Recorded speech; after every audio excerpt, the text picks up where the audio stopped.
Hello students, in this video I will be covering the basic concept of integers, in which I will be covering the definition of integers, the golden rules related to integers and some of the basic questions. So without any further ado, let's get started. Okay, so let's come to the first thing, which is the definition of integers. So all the numbers which are positive, negative as well as 0, all together the collection of all these numbers are known as integers. Like for example, if I write plus 3, or if I write normally 5, if I write negative 5, if I write 0, if I write negative 100, so all these numbers, whether it is having a plus sign, whether it is having a negative sign, or whether it is 0, so all the collection of these numbers form the integers. I think the basic definition is clear because it is very easy.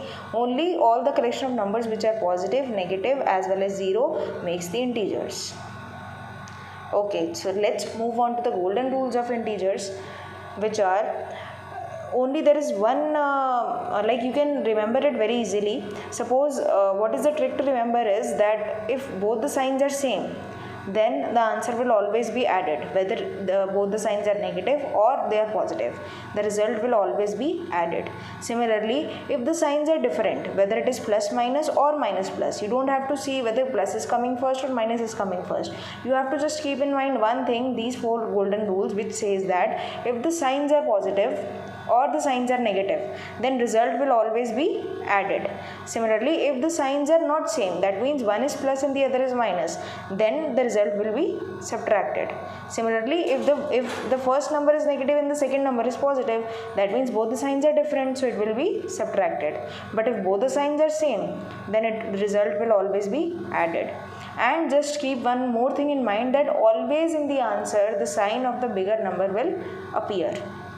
So let's move on to some of the basic questions, after which you will be able to easily understand the concept of integers and how it is used in maths. Okay, so let's move on to the basic questions. Okay, so the first question is minus 3 plus 4. So I told you that if the signs are same, then the result is always added, and if the signs are different, then the result is always subtracted. So in the first part we can see that there are two different signs, one is negative and the other is positive. That means I told you already, when the signs are different, so the result will always be subtracted. That means minus plus will always be minus. So that means when I am subtracting 4 and 3, then I am getting 1. But I told you that in the answer always the sign of the bigger number will come. So out of 3 and 4, which number is bigger? 4, and it is having a plus sign in front of it, that means the answer will be positive 1. Or in case of positive answer, if you are writing plus or not, it doesn't matter. But in case of negative answer, you have to mention the negative sign. Coming to the second question now. In the second question, we can see that both the signs are same. So according to the golden rule, if both the signs are same, then the result is always added. Like minus minus will always be plus. So 6 and 4 is 10, but the sign of the bigger number will come. Bigger number is 6 and it is having a negative sign, so the answer will be minus 10. I think so it is clear till now. Coming to the next third part, which is minus 10 plus 9. Again we can see that there are two different signs, one is minus, one is plus. So the result will be subtracted. 10 minus 9 is 1, and the bigger number is 10, which is having a minus sign in front of it. That means the answer will be minus 1 or negative 1. Similarly, coming to one more part.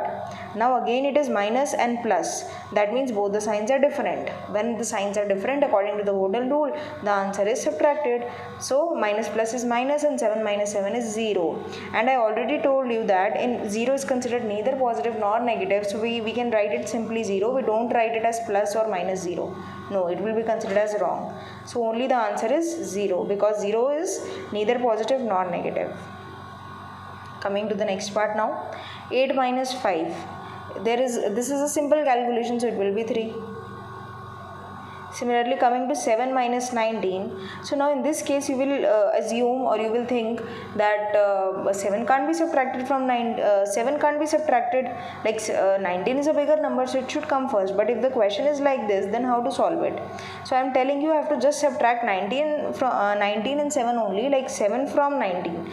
That means 19 minus 7 will be how much? 12. Now we have to see that which number is bigger, 7 or 19. 19 is bigger and it is having a negative sign in front of it, so the answer will be minus 12 according to the rule. So I think all the basic questions are clear to you, and if any doubt is there, then you can ask me below in the comment section.